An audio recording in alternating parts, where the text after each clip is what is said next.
DNVR Avalanche Podcast presented by DraftKings Sportsbook. Use code DNVR when you sign up for a new account to get amazing odds boosts every single day.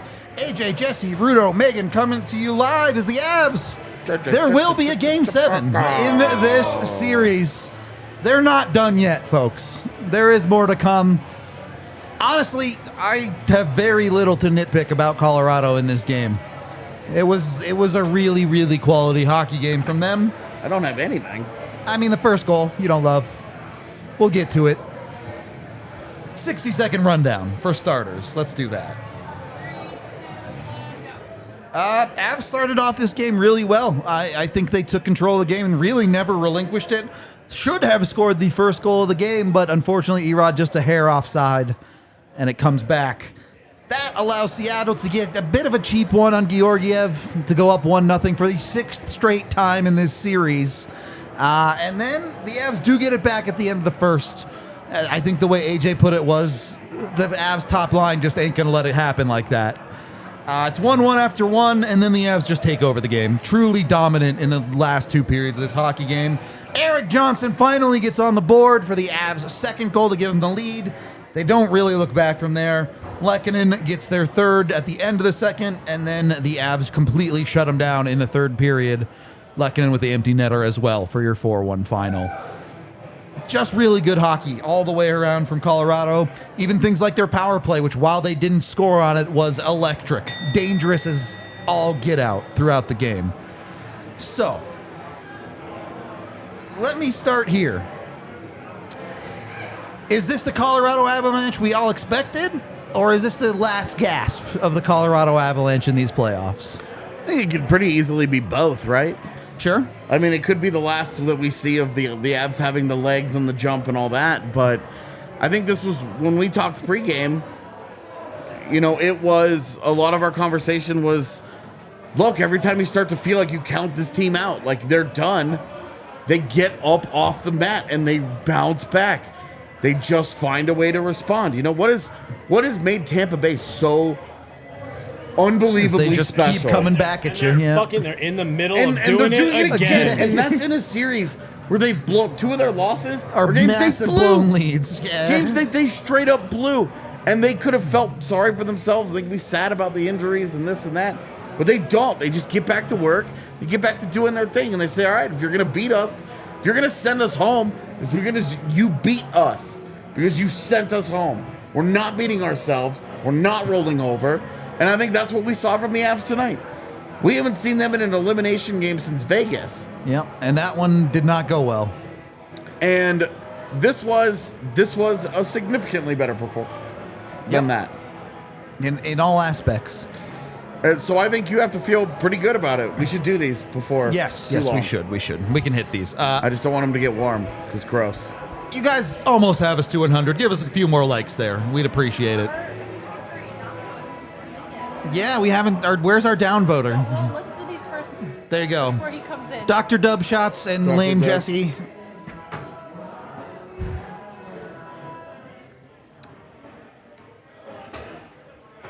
Megan. We beat him. Okay, no down votes here. Megan, what changed for Colorado on this one? I'll leave it pretty open to you. It's kind of how you teed off the show and what we discussed on the pregame, but they looked like themselves again. So much so, too, that it didn't look as if they were emptying the tank completely. They just looked like they were playing Avalanche hockey. Passes were connecting. They were sustaining better pressure. And something that Seattle has done well is manage their lanes, and they were unable to get shots and passes through.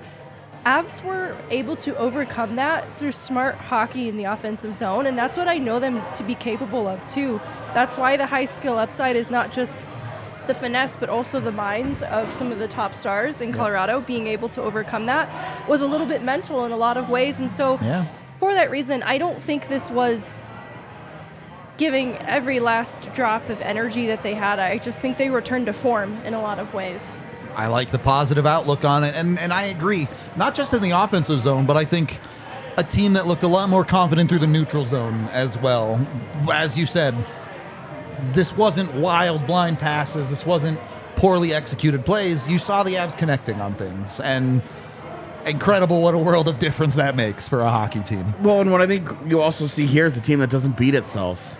Very true. The one thing Very in the true. first period, they get the goal. It gets taken off the board.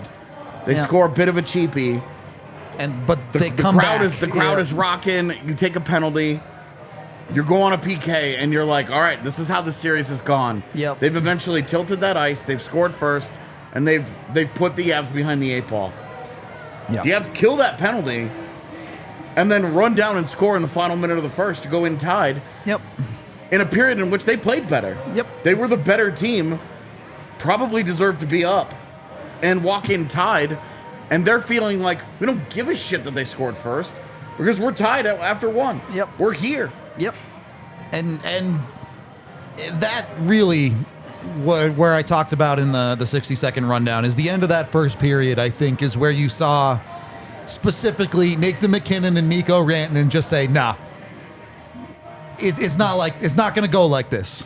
Yeah, I mean, you watch them dominate the first shift of the game where they create scoring chances. Yep. You watch them dominate most of the first period. And as that's happening, you're feeling like, all right, like maybe they've, having Mac and Mikko back together with no Nichushkin, this is what we talked about. Quit trying to get cute and spread it all out. Load up with your top guys and go and just let them dominate a game. They have the ability to dominate a game single-handedly as like a group. They can do that as a unit, and we saw that. You go and you look at the underlying numbers for this entire game. The Avs lines and pairings, they're all fine. Nobody really has like a really, really, really bad game. But then you look at Colorado's top line where they just destroyed, completely annihilated. You want to talk about the difference of having Cale Makar and not? Defensively, offensively, World of difference. he just drives so much of your play forward while providing a ton of defensive value. So I think what you're digging at with Makar here is it's not just his ability to drive play, but we've seen a lot of this out of Seattle this series, especially with Nathan MacKinnon, is how much respect that those players get. And you put a Cale Makar out there, and Seattle all of a sudden has to respect the ability of that guy to get the zone, to create space, and it opens up everything else so much more, as well as just his own impact on the game. And we've talked about it all series. That's something that Seattle just doesn't have. Front end, back end, doesn't matter. There is no one on Seattle that creates that the way both MacKinnon and Makar do, and to Rantanen to an extent as well. It was the Lehkonen goal. You can just see when this Avs group in the top half of their lineup, when they rev it up, and we haven't seen it a lot this series. And 1, the Avs have just struggled to get going, and 2, you have to give credit to Seattle. They've done a good job bottling up that top half of the Avs lineup. But when they really get going, you saw in this game, Seattle has no answer for that. Yep. The puck movement on that shift that led to the Lehkonen goal wasn't anything like spectacular. Like they weren't like show-stopping plays, but it was just clean, crisp, fast puck movement, and Seattle just can't hang with that level of skill. And you need one more game like this out of those guys. You need one more. Yep. I talked about it in the pregame that I think deep down, these guys are maybe like just tapped out from this year. Didn't look like it in this game, yeah. But I really do think that there is a part of them that's like, we want to win a round. We've earned a round. Yeah. And, and I certainly whatever think happens past that, that pride was on display tonight, where Absolutely. they were like, no. People think we're going away. Jokes. Yep. This is still our Stanley Cup. We're still the defending champs. We're not just gonna roll into Seattle and be like, oh, it's a loud crowd in a hostile environment. No, they weren't here for any of that.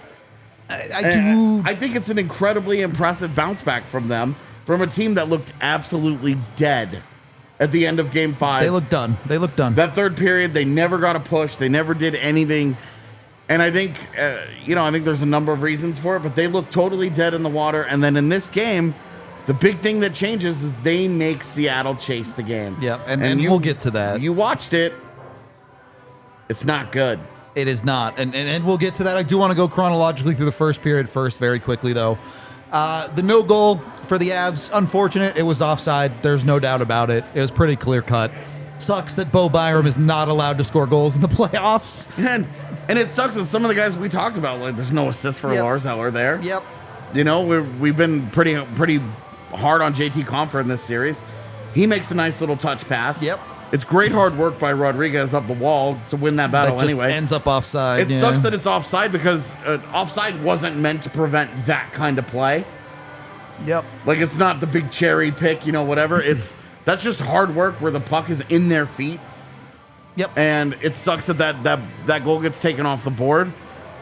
And it kind of deflated them a little bit because you could see they were pressing. They had tons of energy. That goal comes off the board.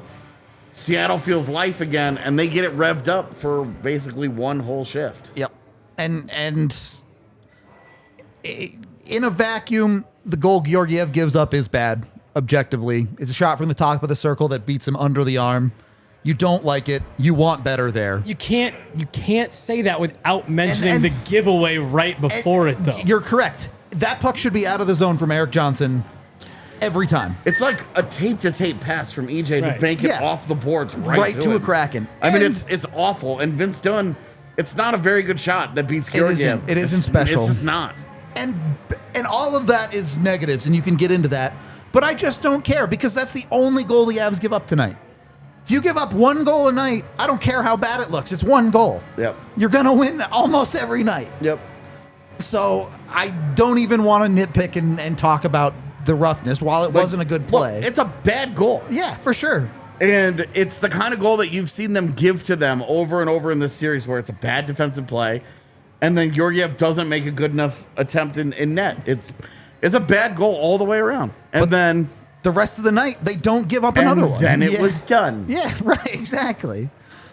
So we didn't give Georgiev king of the game tonight. He was one of our options. He played the rest of the night fantastically. He was Colorado. the guy that we had in serious consideration. Yeah. And I can guarantee you, when I write studs and duds later, Alexander Georgiev will be a stud. He was I went on the record. I hard disagreed with not giving it to Georgiev. I thought he was outstanding. And not taken away from his play. It was great. We just gave the king in a different direction. It's also the king of the game is like this, like, who cares cursory also thing. true. Like, yeah.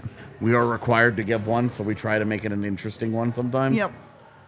But that's no slight on Georgiev. Yeah, we want to make sure that Alexander Georgiev gets plenty of love. He was quite good the rest of the night. He didn't have to be amazing. Yep. As we see the underlying numbers you see in the shot metrics, he was not tested at a very, very high level the rest of the night after that first period, as the Avs did get a lead and then did put the clamps on Seattle as a team. But still love for Georgiev. Yeah, he wasn't tested with quite the same volume, but in terms of dangerous opportunities, Seattle didn't go away in that regard, and that tested Georgiev late into this game. And I think that's the trend for this series with Georgiev has been allowing an early goal or two that you don't like, but he locks it down for the rest of the game. And so if we were to do like a king of the series, we could maybe consider Georgiev for that especially. I think you're going to have a hard time taking it away from Mikko in the series, but... Yeah, I mean, between McKinnon and Rantanen, I mean, those two guys have been... money. Yeah, they've just been spectacular. Which is leading into a little bit of my next point. Game 7, there's no way you're touching the Lecky, Mikko, Mac line after tonight. Are you confident, Megan? Should this lineup just roll into Game 7 as is? Yeah, I see no reason to treat it differently. I thought there was a lot more balance, and the lines that needed to be sheltered were able to do so, but still be effective when they were utilized. And this is what is a perfect antidote to what Seattle does well, because typically their strategy would be to have 3-on-1 covering a Nathan McKinnon type, and it's a lot harder to deploy that strategy when you have Makar and Taves and Other Rantanen weapons, and Lehkonen yep. also on the ice. Yep. And I think that is what created problems for Seattle, so they have to keep doing that. I It's hope just they their do. best play at this point. Yep. With no Val Nichushkin, that lineup depth just isn't there. They've got to load up that top line and just go with it. And the results speak for themselves. It sure does. That line has won them multiple games in this series. By themselves. Those are your dogs. You just Yep. gotta. Now you're in Game 7. You let best on best decide it. I'm here for it. We are brought to you by Shady Rays. You can go get your sunglasses if staring into the bright lights is hard on you. We could see some fireworks in Game 7. That's all I'm saying. So go get your Shady Rays. They also work for, actually being sunglasses and when you have to drive into the sun. By the way, I regret my choices of living east of the DNVR bar because I drive directly into the sun here for evening games every day. It's rough. But Shady Rays helps me with that. I can actually see so I don't crash into the cars in front of me. You can get 2 pairs with the code DNVR, and you get 50% off when you do that. Check them out at shadyrays.com, or if you're local, they have a brick and mortar in the Park Meadows Mall. And their best part is, first 30 days, if you don't like them, you break them, you lose them, they will replace them for you. You just have to hit them up. So go check them out at shadyrays.com. And then we're also brought to you by the fantastic people over at Fubo TV. You go to FuboTV.com/DNVR to order today, and you get 15% off your first month. You can also use that QR code on screen. There will be another Avalanche game on Altitude in these playoffs. Game 7 will be there on Altitude, so you can catch that one with Fubo TV. Of course, they also have tons of other channels as well, over 140 channels. It's really just like cable. You can get ESPN with them for the games that are on ESPN. Unfortunately, they don't have TBS, so you won't be able to get those just yet. But plenty of cable to watch. Works just like normal TV. You can just turn it on your smart TV, open up Fubo. You're watching TV, you're browsing with your clicker, you're good to go. It's easy stuff. It's fun. It's television. I don't know how else to describe it. Go to FuboTV.com/DNVR today to order and let them know we sent you over there. Second period of the DNVR Avalanche podcast presented by DraftKings Sportsbook. Second period of this game. The first period was the Avs came out strong, right? But it felt a little up and down nonetheless. I think the second period was when you started to see the Avs just take over this game. They completely did. It took a little while. It wasn't like immediate. Sure. But a couple shifts in, man, they just completely took over the ice territorially and never gave it back. Yep. Said, let's get up and go on this one. And it looked familiar. It looked like the Colorado Avalanche when they played well this season. When they just dominate teams. Yeah, was that little shaky sound? Yeah. I don't know what that was. Okay. I heard it too, though. I'm glad somebody else heard it, so I know Yeah. it's not just my brain tumor. Yeah, no. Cool. Unless we have a conjoined brain tumor or something. That'd be weird. Anyway, it looked like the Colorado Avalanche that when they're playing well, when they go out and beat teams, when they were successful in the regular season, that's what it looks like. Yeah. Now, the go-ahead goal was a bit lucky. Yeah. No doubt about it. But couldn't have happened to a better person. And is our king of the game in this one for his first goal of the season. Erik Johnson. It ends up being the game winner. We've been saying it's going to happen this way for 6 months. Yeah, it's more like 4 or 5, but 5 realistically, months, sure, it seriously has been. We started talking about EJ not scoring a goal and scoring a game winner in the postseason in December. Yep. Which is almost 5 months ago, I guess. Yeah. So, bully for us, I guess. Nailed it. Yeah. Got one right. But also great for, I don't want to get too far ahead of ourselves here, but this really could be the last hurrah of EJ with the Avs. Yeah, and it's nice that he gets at least this moment, and we don't know if this is the last moment or whatever, but sure, he gets this moment, and they, it was a huge goal. They were dominating play. Absolutely, they deserved that goal, and it's the exact kind of goal that we've watched Seattle score over and over in this series, where they're just throwing a puck at the net, and it goes their way, and it hits something, and it goes into the net, and you're just like, you're not mad at Grubauer for that. Nope. Hits a stick. You're just kind of like, well, that's life. Seattle had to live with it tonight. Yeah. And I think this, okay, first of all, we also have our actual King of Denmark of the game. Yep. In Harold Bluetooth. Yep. This is a super meta joke. For everyone watching the watch along knows what's up. Everybody right know watching the watch along knows who Harold Bluetooth is and the history of the monarchy in Denmark going back to the year 900. Year 900 having an effect on modern day technology. Yep. You saw it here first. Bluetooth wouldn't exist without that guy. Yep. Facts. Certainly not in the way that we know it. That was fun. This one more reason why you guys should be in on the watch alongs. That's all I'm saying. What? What? Huh? What? I don't know. Jesse's, I was asking you. Jesse's too cool for the watch alongs. That's all. Back to the hockey game itself. I think what this kind of is getting to in this hockey game is it's not just EJ with a bounce that goes his way for a goal, but look at how involved the Avalanche defense got in Colorado's offense tonight. Critical plays from guys like Devon Taves creating. Obviously, the taken away goal from Bowen Byram. You once again see the same thing that we have seen over and over with the Avalanche this year, where do they have a set and forget really productive second line? Not really. Not really. But when you get 4 or 5 points out of your defense, the Avs win. Yep. That's their true second line, their defense as a whole. Yep. We've said it all year. You know, all this talk about, they don't have a 2C and they don't have this and they don't have that. Well, what they do have is an elite scoring defense, which once again steps up and proves that tonight. Taves and Makar, each 2 points. There you Not go. including the Byram take it away. Right. You're right. It does seem to be their solution to a lack of depth scoring, to count on it coming from other areas. How much of this is unlocked from Makar, like we already talked about, and how much is it guys like Taves and EJ stepping up their games? Well, I think Makar plays a huge role in this, especially when playing alongside Taves. I think they activate alongside one another well. They have trust and knowing of what the other can do in anticipation too. But for someone like Erik Johnson, I think that is a trickle-down effect in having a Makar back in the lineup. I think there's more balance restored to the D pairs, and truthfully, I think this is just how Colorado in general wants to execute defensively. I agree with that. And they've struggled through this series in doing so, but this is their truest form. This is how I think they want to play. You talked about the neutral zone play, and I think that's a big part of it is what they're doing in their own end is starting breakouts, creating transitional hockey, and that lends itself to offense.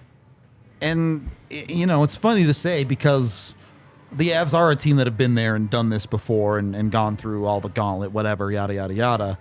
But you can see it. A couple of those plays start connecting for this defense, and all of a sudden confidence goes up.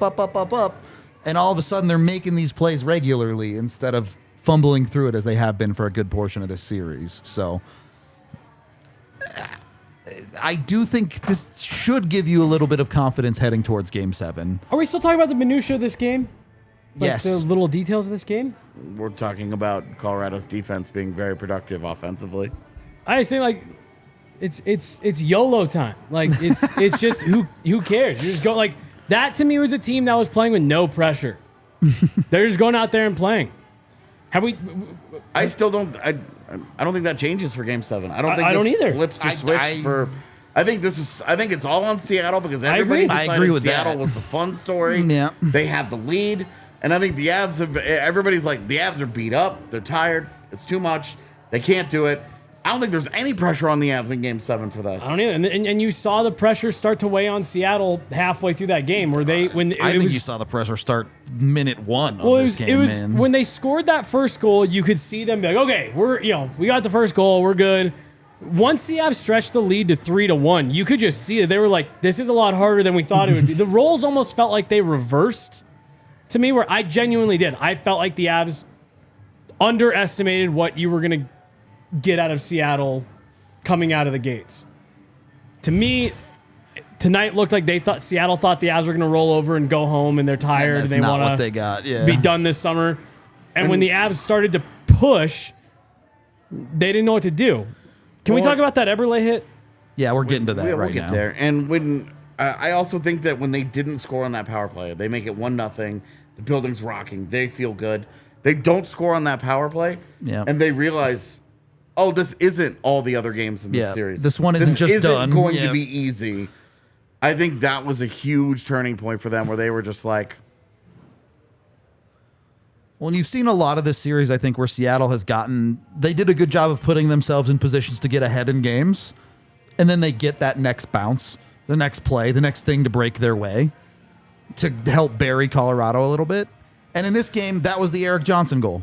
The Avs got the bounce that goes the other way and kind of shifts things to make it that much harder for Seattle. Since you brought it up, we had a long discussion about this on the watch along. Eberle pretty clearly boards Andrew Cogliano very badly. There's no doubt that it was a boarding penalty. Let's start with you two since you weren't on the watch along. What do you two think? Is that a suspendable hit for Eberle? Yeah, that was as textbook boarding as it gets. I retweeted a picture during the game that someone I think they were in arena actually. Jordan Eberle's standing the face-off dot, and all you can see is double ones. yeah. That's definitely true. Like he closes 15 feet, and all he sees is nameplate. It never changes. He doesn't Yep, turn. He it's doesn't numbers move. all the way for sure. And There's just no excuse for it. Crushes Cogliano right through the numbers, head first into the wall. To be honest, I'm actually a little surprised that they didn't give him a major so that they could review. I just to review it at very least. That's yeah. why you have the rule in place, right? Like that's why we saw them assess Cale Makar a 5-minute major the night. It was specifically so they could get a second look at it because they didn't get a good enough look at it. And this is where, I wasn't on the show, but I agreed with Megan that I thought Cale Makar's hit was suspendable. I thought that was a dangerous hit. To the point that you guys were making on that show, though, about how it related to other teams. The Dumba hit. Yeah, not other teams, excuse me. Other instances, other players who have had borderline hits. To me, this is the exact type of stuff that you kind of sit here and say, all right, player safety, you kind of made your bed with this. Yep.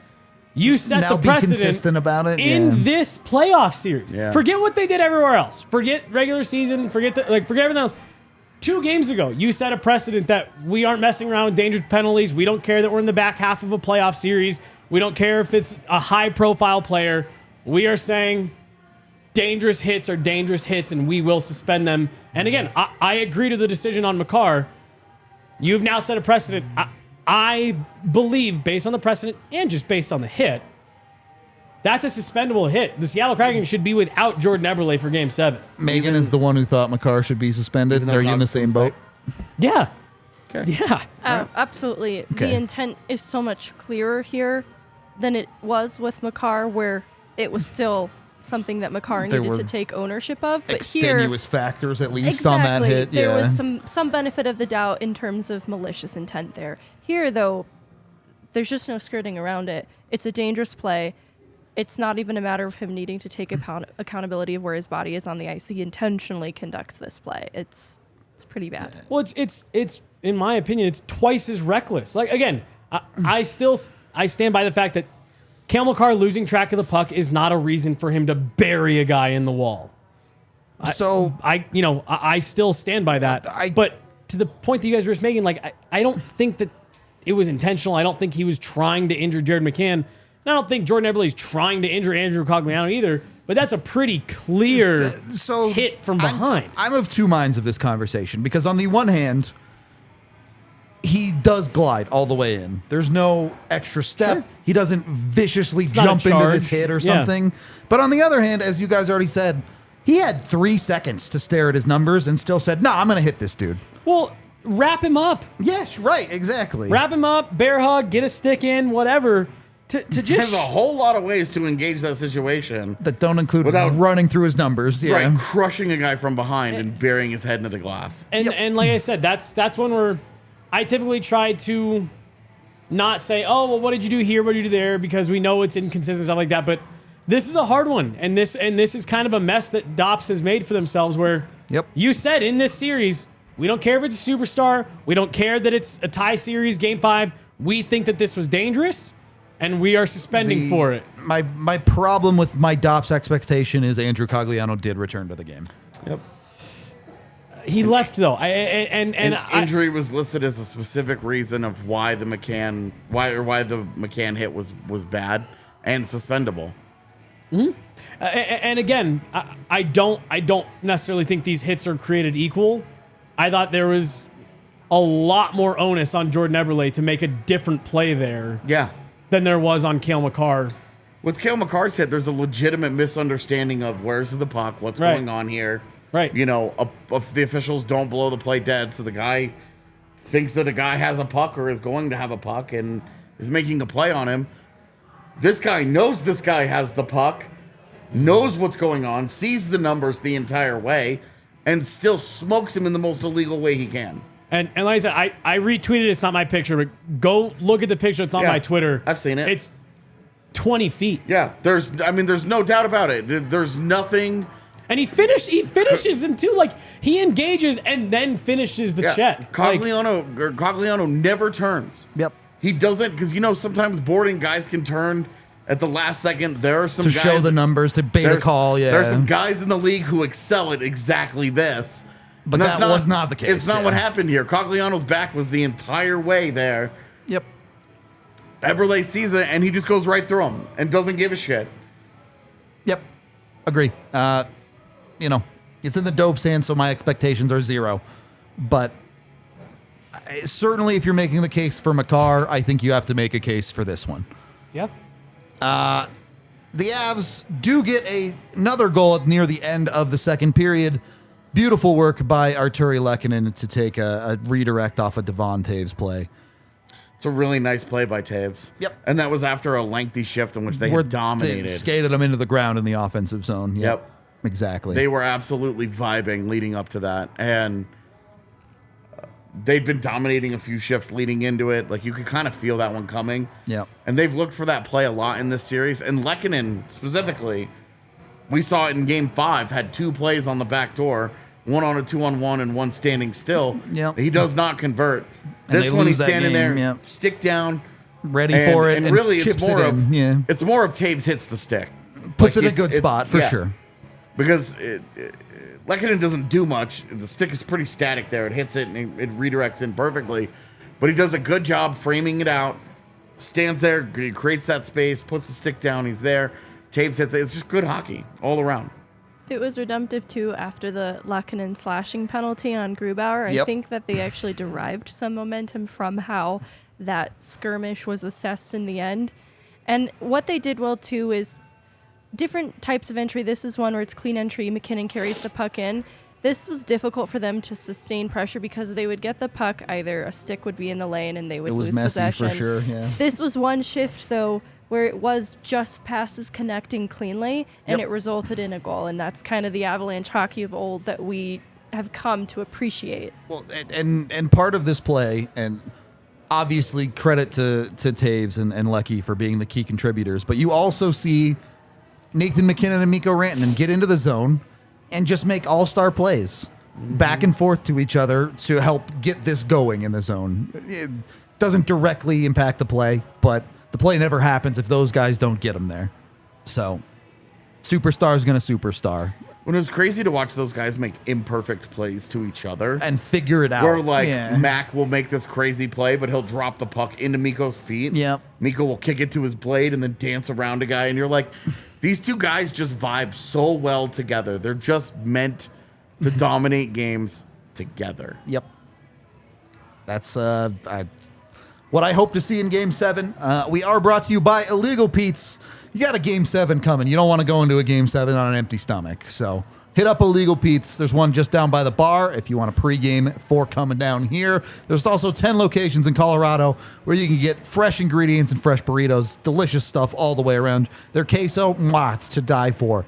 They also do happy hour from 3 to 6 p.m., which is all well before puck drop on Sunday. So you can go ahead and get your full happy hour in at Illegal Pete's if that's what you want to do. Go check them out. There's even a location in Arizona if you want to get your illegal on. Also brought to you by DraftKings Sportsbook, the #1 rated sportsbook app out there. I think I hit 2 of my 3 bets. Did Mikko have 2 points? Or did he only have 1? I don't know.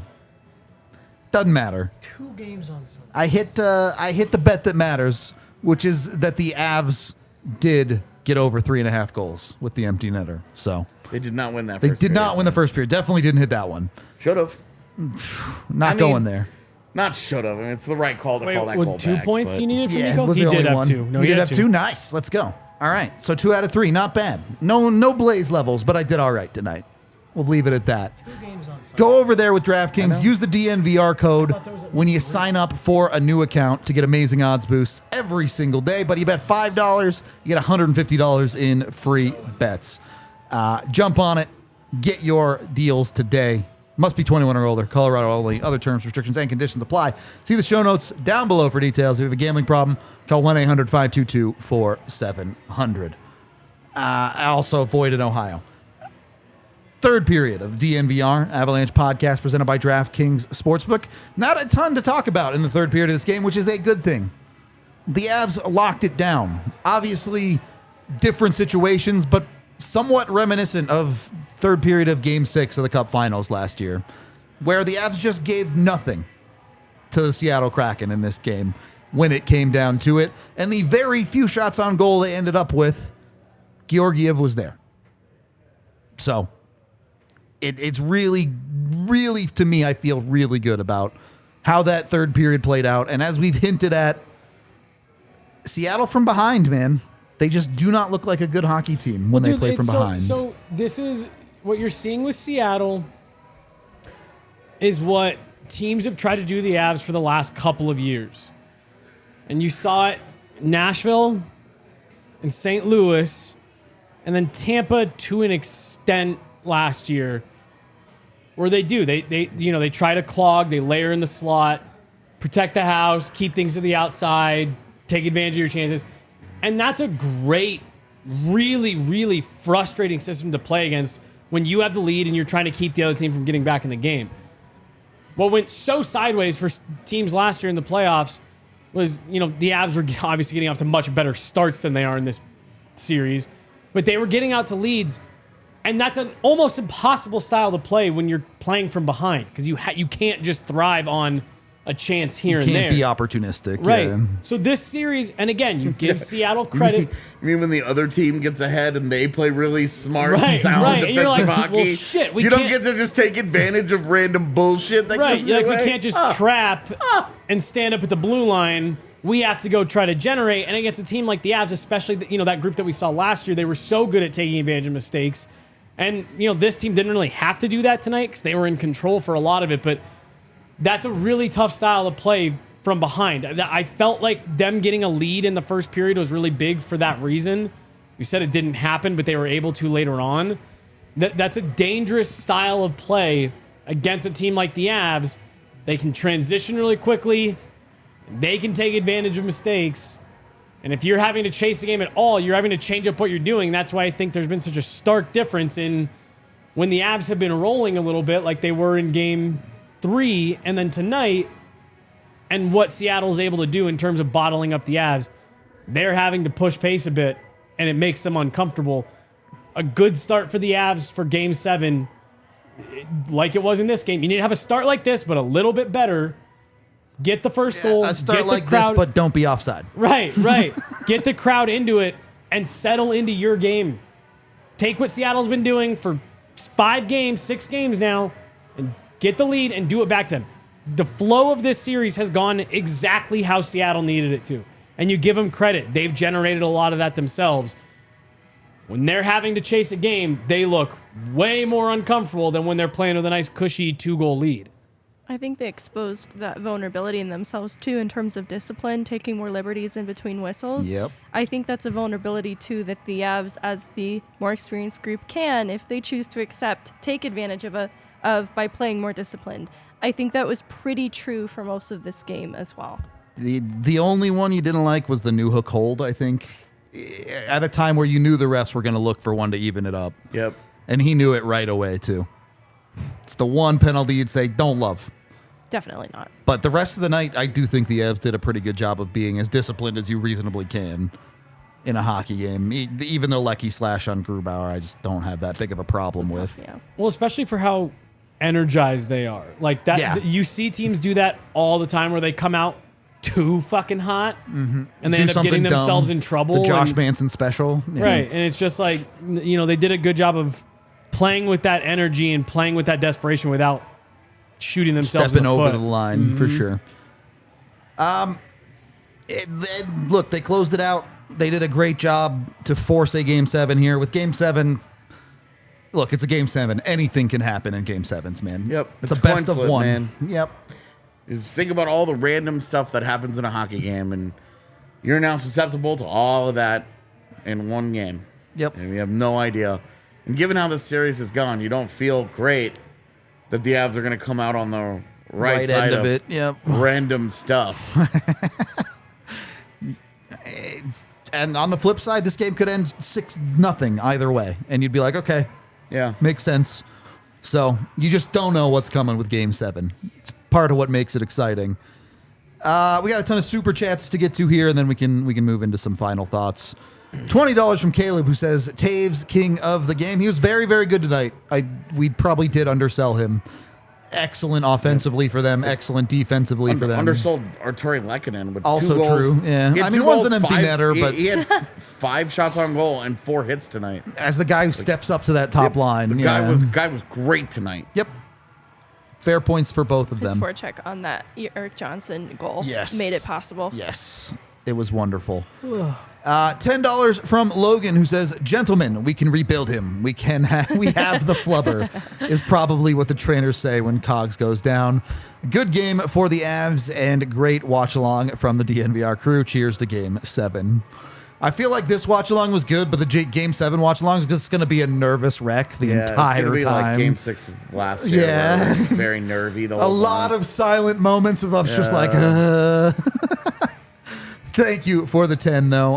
222 from Paper Dolls, who says, Eller secondary assist, empty net point. Let's go! Made up for the point that he got taken off the board early in the game. Yep, So. yep. Got it in the end. $10 from Jim, who says, Game 7 attitude. I think that is attitude, not altitude. Yeah, I got it right. We know not to doubt these guys at this point. Back the Avalanche into a corner at your own risk. Avs in 7. I hope so. We'll see. $10 from Mikko Minaj, who I don't know if he said something and missed it, but I love the name. I love that so much. $5 from Candlejack, who says something about this game more than any of the others in the series is not once did I feel worried. Big and well-deserved win all around. Let's go. But I love the ending. Thank you. Nice. Thank you for doing that, Candlejack. It works out perfectly. She closed the wrong one, and now it's gone forever. But I'm pretty sure that was the one by Saki Sam that said something about the Avs winning in Game 7 and then said arigato. All right. Melanie with the super sticker says, vibes surrounded with little purple stars. Thank you very much, Melanie. Much appreciated. And then you also gave a super chat who says, fun game. Go Avalanche. Thank you for the $4, $5. I was right. See, it was Saki Sam. And he said, Bednar believes in this team and their resilience. Let's slay the Kraken in Game 7. Arigato. I mean, if your coach doesn't believe in your resilience, man. Yeah, you're in trouble. Yeah. I mean, if you look at how Rick Bowness was like, That was sad. I tried. They didn't listen. What do you want from me? Like, that's a clear disconnect. It's not the case in Colorado. Yep. It's all put together in that regard. 20 from the incredible Drew, who says, willpower and incredible skill is a hell of a combo. Big boys aren't going to let this team tie. Bo scores the game winner next game. I hope so. That'd be a fun story. I just don't believe it.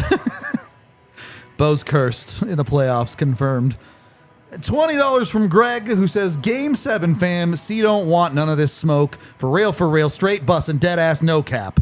Let's go, DNVR fam. Bring the vibes on Sunday /flex. Yeah. Avs finna pull up on round 2. I tell you what. $10 from Banks, who says, hearing the Seattle crowd cry about calls warmed my heart. If we play like that, Game 7, it's party time. Also, I ate calamari before this game, which I will be doing before Game 7. Do you think they serve calamari at the Kraken Arena? That's a good question. I Seems feel like, like they could and would. I'll say probably the big seafood town. yeah, for sure. It feels a little weird They eating your don't, they mascot, should. though. Like, You haven't had a Bernie dog? I've never eaten dog. No, can't say that I've ever I done don't know that. why I took it there. I mean, didn't mean I to. get. I don't know. Sometimes the supermarkets lie. What they used to be selling horse meat all the time, right? As cows, and No. What? Evacuate. maybe dogs got in there. That's all I'm saying. I'll never know. But anyway, $2 from Vaguely Sober. That second line was pretty good. it was fine. It got the job done, and that's look. I tell you, Erod continues to be really good and overall in the postseason. Yep. A guy that's noticeable, and Lars Eller played real hard I liked tonight. Lars Eller. He was giving it. Comfer struggled a bit at times, but Comfort looked totally asleep for the first 50 minutes. yep. But the Avs won the game, so Had their best power play scoring chance. he did. You're not wrong. $2 from Ryan, who says Cogs wasn't injured, so we all know what's happening. That's kind of how I feel about it with the Dopes as well, unfortunately, but we'll see. $2 from the Schick, who says Avs score first next game. That's my bet. They're 0 for 6. It's 9 straight playoff games they've given up the first goal. That's crazy. Craziness. Yeah.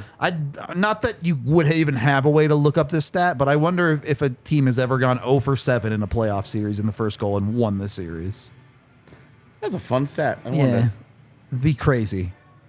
We have $5 from $6, excuse me, from Ryan, who says $6 for number 6 scoring the game winner. Yep. It's awesome for him. Great story. Glad that it happened. And then $5 from Lake King Ball. My beloved Bruins historic season comes down to Game 7. WTF, we was up 3-1. I can feel an epic choke coming in Boston like Game 7 2019 against the Blues. Yeah, let's hope. I don't think so. I can tell you everyone in this bar tonight was rooting against the Boston Bruins. It's true, but there was a Florida Panthers fan down there. There leading was the charge. one Florida Panthers fan down there and a then bunch of people Brendan. who hated the Bruins. Yeah. Brendan's Boston hating ass down there stirring things up. That's incredible. All I right. will say they have all the pressure. Oh, absolutely. Oh, yeah, Florida that's a lot has of pressure. nothing on 1,000% them. of the pressure is on Boston. Yep. I know you two talked about it. Olmark, start tomorrow? Or I guess it'll be Sunday. Should. I would, but Yeah. I think it's a fair question when a guy gives up 6. We'll see. We'll see. All right. Final thoughts for tonight's game from anyone? We can get out of here. They haven't won a Game 7 since May 15th, 2002. That is 21 years ago. They have broken a couple other records that old this year, though. Yeah. So there's that. They also haven't won a series at home since I believe it was 2008. They've won all of their series, their last 6 series, all on the road. Like they have a chance to flip the script on a lot of things, not just for this season, but also this core. Like the Nathan McKinnon core is 0 for 3 in Game 7s. You know he wants to. That's the last teeny little blemish on his playoff record. Well, and he has, no points? I believe, in at least the last 2. Really? See, I thought he was good in the bubble one. I don't think he was so. good, But didn't but produce he points. didn't actually yeah. have points. It was the only Yeah. bubble game he didn't score in. He That's would have had. right, that's right, He would have that's had third assists on 2 or 3 of the goals that got scored. Like Yeah. he was all over the place in that game. He just didn't record points. And so, you've got a chance to get up off the mat one more time this year. And then you have a chance to finally win a Game 7 as a core and then reward your fans.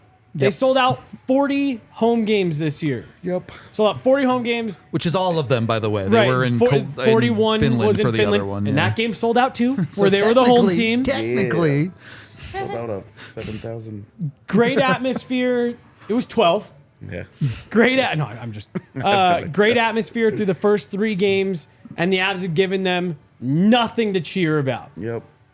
And the Avs at Reward- home the last couple months have just kind of been. They've not off. been very good. Reward yeah. your fans for sticking with you through all this way. Shake the Game 7 thing.